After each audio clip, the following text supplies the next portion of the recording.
Boy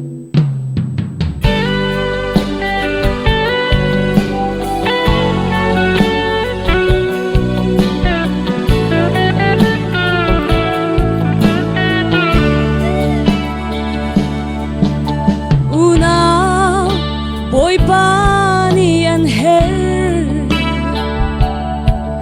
Arian thia tuan ding anang an her Boy palo an min di chang si se tuan tu an lo Hoi do boy pani an her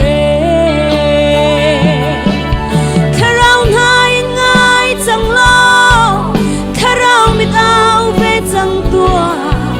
Shem huri cho sham thong an thang tu be Sun ha chan chua ding a boy pani an o Thâu lo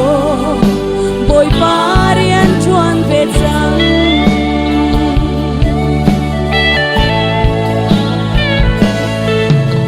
Mi tâm bi chu shem hun lam lei Ban in an vak vai chua ma câu ri Ser tu pathian ngal lowi Naom na kan ko An ni chu chi na ni ang hana Karao ngai ngai chang lo tua shem huri cho sham thong a thang tu pe Sun ha chan chua ding a boy pani an o Thâu lo boy pari an chuan ve chang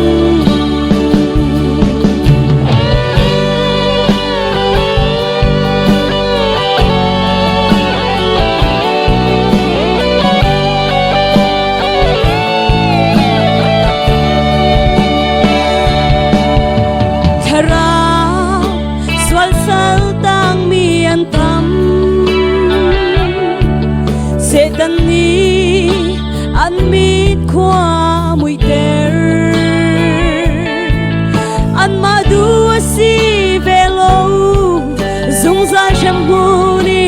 hi Kan ra se ten hen na ka si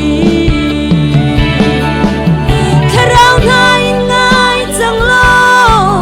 Karao mit ao ve chang tua Shem hu ni cho sham thong a thang tu pe Sun ha chan chua di a boy pani an o Thâu lo boy pari an chuan ve chang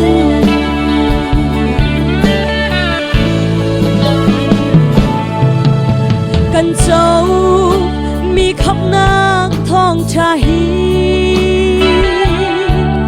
Mi kip ni an châu kho ve nak ha Kalin khoang chang hao si Boy param câu lạc cha Ral cha le zu ok tak te in